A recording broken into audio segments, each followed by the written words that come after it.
Assalamualaikum warahmatullahi wabarakatuh. Kembali lagi di channel Cikita Bella. Nah, pada video kali ini kita akan meneruskan pembahasan soal-soal P3K mengenai kemampuan teknis guru khususnya untuk kemampuan pedagogik part 2-nya. Untuk yang part 1-nya, teman-teman bisa klik link yang ada di deskripsi ya. Sebelum kita bahas soal-soalnya, jangan lupa teman-teman untuk klik tombol subscribe, tekan tombol loncengnya. Jangan lupa juga like, komen, dan share sebanyak-banyaknya ya. Oke, langsung saja kita mulai soal yang pertama.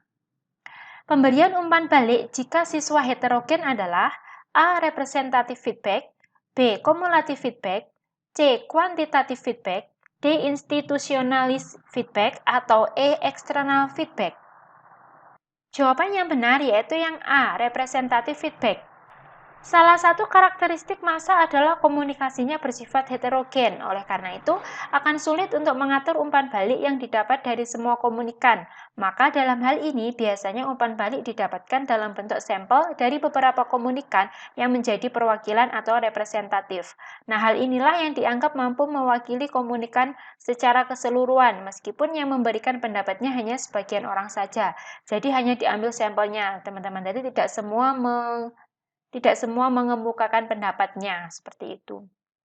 Soal nomor 2, pengamatan pertumbuhan pohon singkong merupakan penilaian A. Kinerja, B. Produk, C. Portofolio, D. Proyek, atau E. Praktik. Jawaban yang benar yaitu yang D. Proyek. Pada kasus soal di atas, kata kerjanya adalah pengamatan. Nah, penilaian proyek itu bertujuan untuk mengembangkan dan memonitor keterampilan siswa dalam merencanakan, menyelidiki, dan menganalisis proyek. Mengamati, mendiagnosis, mencari hubungan, mengeksplorasi, menyelidiki, menginvestigasi, dan memecah masalah. Jadi karena tadi untuk mengamati pertumbuhan pohon singkong, maka penilaian yang tepat adalah penilaian proyek. Yang nomor 3, membuat anyaman merupakan penilaian A. Kinerja, B. Produk, C. Portofolio, D. Proyek, atau E. Praktik. Jawaban yang benar yaitu produk. Karena untuk membuat anyaman itu mengaplikasikan pengetahuan yang dimiliki ke dalam wujud produk, yaitu yang berupa anyaman tadi, dalam waktu tertentu sesuai kriteria yang telah ditetapkan, baik dari segi proses maupun hasil akhir. Misalkan teman-teman diminta untuk membuat anyaman apa, gitu ya. Oke, soal nomor 4, siswa diminta mengamati proses fotosintesis termasuk penilaian A. Kinerja, B. Produk, C. Portofolio, D. Proyek, atau E. Praktik. Jawaban yang benar yaitu D. Proyek. Pada kasus soal di atas, kata kerjanya adalah pengamatan. Jadi pengamati ya teman-teman. Nah, penilaian proyek itu bertujuan untuk mengembangkan dan memonitor keterampilan siswa dalam merencanakan, menyelidiki, dan menganalisis proyek, seperti mengamati, mendiagnosis, mencari hubungan, mengeksplorasi, menyelidiki, menginvestigasi, memecah masalah. Itu untuk kata kerjanya. Oke, soal nomor 5. Siswa membuat laporan hasil pengamatan proses fotosintesis termasuk penilaian A. Kinerja, B. Produk, C. Portofolio, D. Proyek, atau E. Praktik. Jawaban yang benar yaitu adalah produk. Yang B ya teman-teman. Kenapa? Karena mengaplikasikan pengetahuan yang dimiliki ke dalam wujud produk dalam waktu tertentu sesuai kriteria yang telah ditetapkan, baik dari segi proses maupun hasil akhir. Nah, dalam soal seperti ini, itu produknya adalah laporan hasil pengamatan. Seperti itu ya. Oke, kita lanjut. Soal nomor 6. Penilaian harus mampu menelusuri dan melacak kemajuan siswa sesuai dengan rencana pembelajaran yang telah ditetapkan. Ini prinsip penilaian sebagai A. Keeping track, B. Checking up, C. Finding out, D. Summing up, atau E. Finding in. Nah, jawaban yang benar adalah keeping track. Prinsip dari keeping track yaitu harus mampu menelusuri dan melacak kemajuan siswa sesuai dengan rencana pembelajaran yang telah ditetapkan. Seperti itu ya. Track recordnya siswa itu seperti apa. Nah, itu fungsi dari prinsip keeping track. Oke, soal nomor 7. Manakah cara paling efektif dan bermakna dalam mengkomunikasikan hasil penilaian harian atau capaian sementara kepada siswa dan orang tua? Yang A. Menggunakan angka-angka dan peringkat sementara siswa dalam kelas, atau B. Menggunakan angka-angka tanpa disertai peringkat, atau C. Dalam bentuk kategori A sangat baik, B baik, C kurang, D kurang sekali. Atau yang D dalam bentuk angka, KKM yang dicapai pada mata pelajaran dan kelulusannya, ataukah yang E dalam bentuk deskripsi tentang KKM yang sudah dicapai dan yang belum dicapai? Jawaban yang benar yaitu adalah yang D, dalam bentuk deskripsi tentang KKM yang sudah dicapai dan belum dicapai. Karena dalam penilaian harian, maka cara yang paling efektif adalah dengan mendeskripsikan tentang KKM mana yang sudah dicapai dan mana KKM yang belum dicapai, sehingga memudahkan siswa atau orang tua dalam proses pembelajarannya. Oke, soal nomor 8. Hari ini diadakan penilaian oleh Pak Bobi, guru bahasa Jawa. Jumlah soal ada 10. Siswa diminta untuk mengerjakan 7 nomor soal dari 10 soal yang diberikan. Siswa bebas memilih 7 nomor soal dari 10 soal yang diberikan oleh Pak Bobi. Yang dilakukan Pak Bobi tidak sesuai dengan prinsip penilaian: A. Adil, B. Objektif, C. Menyeluruh, D. Sistematis, atau E. Beracuan kriteria. Jawaban yang benar yaitu yang A. Adil. Dalam kasus di atas, telah terjadi keadilan dalam pengerjaan siswa karena tidak adanya subjek, maka pilihan yang tepat adalah adil. Adil berarti penilaian tidak menguntungkan atau merugikan peserta didik karena berkebutuhan khusus, serta perbedaan latar belakang agama, suku, budaya, dan lain-lain.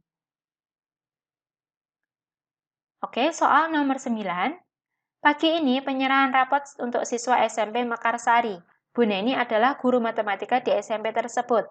Saat sehabis pembagian raport, tiba-tiba Bu Neni didatangi oleh orang tua murid sambil marah-marah dan menggerutu karena nilai anaknya jelek. Padahal menurutnya anaknya adalah siswa yang pintar. Bu Neni kemudian menjelaskan teknik prosedur dan hasil pengolahan nilainya dari nilai harian, PTS, dan PAS, serta nilai sikap siswa dengan buku catatan penilaian yang lengkap. Dan akhirnya orang tua siswa tersebut dapat mengerti bahwa nilai anaknya memang sesuai dengan fakta.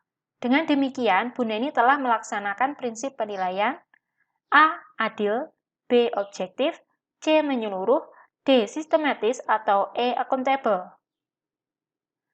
Jawaban yang benar adalah yang E. Akuntabel. Pada kasus soal di atas, Bu Neni menjelaskan teknik prosedur dan hasil pengolahan yang merupakan prinsip penilaian akuntabel, yang berarti penilaian dapat dipertanggungjawabkan baik dari segi teknik, prosedur, maupun hasilnya. Oke, soal yang nomor 10, dalam setiap kali penilaian, Pak Joko selalu membuat rubrik penilaian yang berisi kriteria penilaian yang mencerminkan kompetensi yang akan dinilai. Hal ini sesuai dengan prinsip A. Sistematis, B. Beracuan kriteria, C. Menyeluruh, D. Sistematis, atau E. Akuntabel. Yang D sama A sama ya teman-teman. Oke, jawaban yang benar yaitu adalah yang B. Beracuan kriteria. Penilaian berisi kriteria adalah penilaian yang mencerminkan kompetensi yang dinilai, merupakan prinsip beracuan kriteria, yang berarti penilaian berdasarkan pada ukuran pencapaian kompetensi yang sudah ditetapkan. Karena di sini tadi Pak Joko membuat rubrik penilaian gitu ya, jadi ada acuan atau kriteria untuk menilai dari tugas siswa. Oke, soal nomor 11. Pada awal semester, Pak Budi sebagai guru IPA selalu menjelaskan penilaian yang akan dilaksanakan selama 1 semester dan penentuan nilai akhir IPA yang akan dijadikan dasar untuk pemberian nilai raport. Hal ini artinya Pak Budi telah menerapkan prinsip penilaian A. Sistematis, B. Terbuka, C. Terpadu, D. Menyeluruh, atau E. Akuntabel. Jawaban yang benar yaitu yang B. Terbuka. Karena di sini Pak Budi telah menjelaskan semua jenis teknik prosedur dan pengolahan penilaian sampai penentuan akhir, yang merupakan prinsip penilaian terbuka, yang berarti prosedur penilaian, kriteria penilaian, dan dasar pengambilan keputusan dapat diketahui oleh pihak yang berkepentingan, seperti siswa juga mengetahui bagaimana cara mendapatkan nilai IPA, seperti itu ya teman-teman. Oke, sekarang kita lanjut, soal nomor 12. Seorang peserta didik memprotes skor yang diberikan pada soal nomor 4 dalam ulangan yang telah dilaksanakan. Menurut siswa tersebut seharusnya mendapat skor 5, akan tetapi guru memberikan skor 3. Guru tersebut menjelaskan pembobotan nilai pada soal tersebut dengan menjelaskan kriteria perskoran yang terdiri dari 0 sampai 5. Peserta didik pun mengerti dan menerima skor tersebut.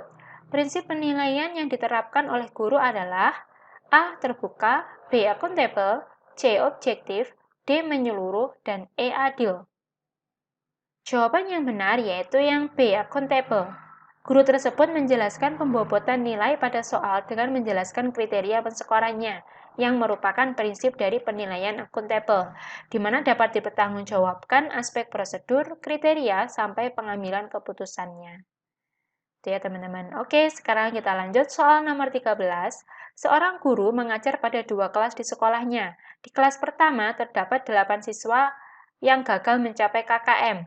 Sementara di kelas kedua ada 12 siswa yang gagal mencapai KKM. Langkah yang harus dilakukan oleh guru tersebut adalah A. Melakukan pengayaan terhadap 8 orang siswa. B. Melakukan remedial kepada 12 orang siswa. C. Melakukan remedial kepada peserta didik yang gagal di kedua kelas tersebut. D. Melakukan pengayaan kepada 2 peserta didik yang gagal di kedua kelas tersebut. E. Mengulang seluruh materi kepada peserta didik gagal pada kedua kelas tersebut. Jawaban yang benar yaitu adalah yang C. Melakukan remedial kepada peserta didik yang gagal di kedua kelas tersebut. Nah, pengayaan baiknya itu ditujukan untuk siswa yang berhasil, untuk siswa yang tidak remedi. Dan untuk yang siswa remedi atau remedial itu ditujukan untuk siswa yang gagal mencapai KKM. Dan remedial ini harus dilakukan pada kedua kelas tersebut, karena kedua kelas tersebut ada siswa yang mengalami kegagalan dalam mencapai KKM. Oke, sekarang kita lanjut soal nomor 14. Salah satu indikator yang dapat menunjukkan kualitas butir tes uraian yang baik adalah A. Menuntut jawaban berupa ungkapan pendapat siswa. B. Menuntut jawaban berupa fakta-fakta yang sebenarnya. C. Ditulis dalam bahasa Indonesia yang baik dan benar. D. Ditulis oleh guru yang mengajar di kelas. Atau E. Ditulis oleh kepala sekolah. Jawaban yang benar yaitu yang A. Menuntut jawaban berupa ungkapan pendapat siswa. Soal berbentuk uraian yang baik adalah soal yang mampu mengukur tingkat berpikir tinggi siswa. Ungkapan pendapat adalah tingkat berpikir tinggi dari siswa. Oke, kita lanjut soal selanjutnya. Oh, ini langsung nomor 17, nanti nomor 15-nya di belakang. Perhatikan butir soal uraian berikut. Sebutkan 3 buah sungai di Provinsi Jawa Barat yang bermuara di Laut Jawa. Nah, butir soal tersebut, A. Cukup bagus karena jumlah sungai yang ditanyakan sudah terukur. B. Cukup bagus karena ditulis dengan bahasa yang mudah dimengerti. C. Jelek karena hanya mengukur tingkat berpikir rendah atau ranah ingatan. D. Jelek karena ditulis dalam kalimat yang sangat pendek. E. Bagus karena untuk mengukur tingkat berpikir rendah. Jawaban yang benar yaitu yang C. Jelek karena hanya mengukur tingkat berpikir rendah atau ranah ingatan saja. Seharusnya butir soal uraian itu adalah mengukur pendapat siswa atau berpikir tinggi siswa, seperti itu ya. Nah, pembahasannya seperti ini. Butir soal uraian tersebut termasuk dalam LOTS atau Low Order Thinking Skill yang hanya memenuhi C1, yaitu mengingat dengan kata kerjanya menyebutkan, menuliskan, menggambar, dan indikator mencerminkan mengukur tingkat berpikir yang rendah. Soal 6 selanjutnya. Berdasarkan hasil tes, para siswa dikelompokkan menjadi beberapa kelas sesuai dengan tingkat IQ-nya. Dilihat dari fungsinya, maka tes tersebut pada jenis tes A. Seleksi, B. Penempatan, C. Pretest post-test, D. Diagnostik, atau E. Ujian akhir. Jawaban yang benar adalah yang B. Penempatan. Tes penempatan adalah suatu jenis tes yang bertujuan menempatkan atau mengelompokkan siswa sesuai dengan kemampuannya. Hal ini didasari pemikiran bahwa setiap siswa tidak memiliki kecepatan belajar yang sama. Jika mereka disatukan dalam satu kelas, maka akan terjadi kesulitan dalam mengajar mereka, karena tiap siswa itu memiliki kecepatannya masing-masing. Yang memiliki kecepatan tinggi, itu biasanya ditandakan dengan IQ tinggi. Nah, itu nanti dikelompokkan menjadi satu kelas. Yang IQ-nya rendah itu dikelompokkan menjadi satu kelas. Seperti itu ya. Oke, kita lanjut soal selanjutnya. Berikut ini merupakan faktor-faktor yang perlu diperhatikan dalam pengembangan kisi-kisi tes uraian kecuali A. Penentuan alokasi waktu, B. Penentuan pokok bahasan, C. Penentuan indikator atau tujuan, D. Pendistribusian butir soal, atau E. Penentuan kisi-kisi soal.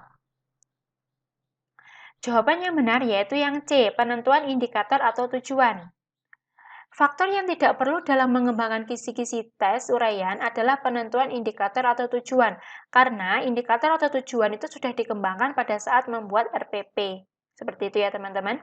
Oke, soal yang nomor 18.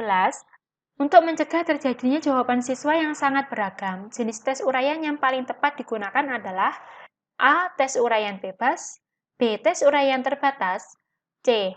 Yang sederhana, D. Yang sangat kompleks, atau E. Tes uraian singkat. Jawaban yang benar adalah yang B. Tes uraian terbatas.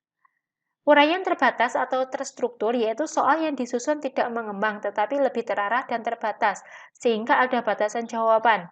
Walaupun kalimat jawaban beserta titik itu beraneka ragam, tetapi harus ada pokok-pokok penting yang terdapat dalam sistematika jawabannya yang sesuai dengan batas-batas yang telah ditentukan dan dikehendaki oleh soalnya.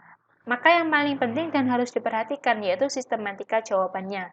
Jawaban yang benar adalah tes uraian terbatas. Seperti itu ya. Biar jawabannya siswa itu tidak melebar kemana-mana, maka harus dibatasi soalnya. Soal nomor 19. Dengan melihat hasil pretest, seorang guru dapat mengetahui bahwa 3 dari 8 soal yang diberikan mampu dijawab hampir seluruh siswa dengan benar. Jika Anda sebagai guru, manfaat apa yang dapat dipetik dari informasi tadi? A. Mengajarkan seluruh materi sesuai dengan kurikulum agar penugasan siswa lebih baik. B. 3 dari 8 soal tersebut tidak akan ditanyakan lagi pada saat melakukan post-test. C. Materi yang telah dikuasai siswa tidak perlu diajarkan lagi pada proses kegiatan belajar mengajar. D. Melaksanakan pelajaran remedial untuk materi yang belum dikuasai siswa berdasarkan hasil pretest. Atau E. Perlu memperbanyak soal latihan.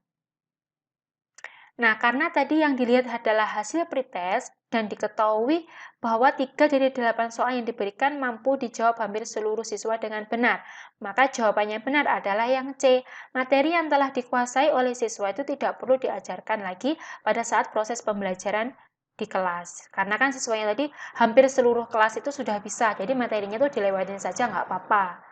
Nah, pretest adalah kemampuan awal, maka materi yang telah dikuasai itu tidak perlu diajarkan lagi pada proses kegiatan belajar mengajar, karena waktu untuk mengerjakan materi yang 3 soal tadi dapat digunakan untuk memperdalam materi lain yang mungkin lebih sulit dibandingkan dari soal tersebut, gitu ya. Oke, soal yang terakhir, dalam rangka penilai tingkat keberhasilan pembelajaran, maka perlu dilakukan penilaian dalam bentuk tes. Di dalam penilaian dikenal dengan istilah tes formatif dan tes sumatif. Perbedaannya adalah A. Cangkupan materi dan bentuk soal, B. Bentuk soal dan waktu pelaksanaan, C. Cangkupan materi dan waktu pelaksanaan, D. Bentuk soal dan kondisi peserta didik, atau E. Soal esai dan soal pilihan ganda. Jawaban yang benar adalah yang C. Cangkupan materi dan waktu pelaksanaannya. Di mana tes formatif itu biasanya penilaian ulangan harian dan cangkupan materinya itu hanya satu bab, seperti itu ya. Dan waktunya itu seperti ulangan harian biasanya, ketika satu bab sudah selesai baru ulangan. Nah, itu berarti kan waktunya itu setiap akhir bab.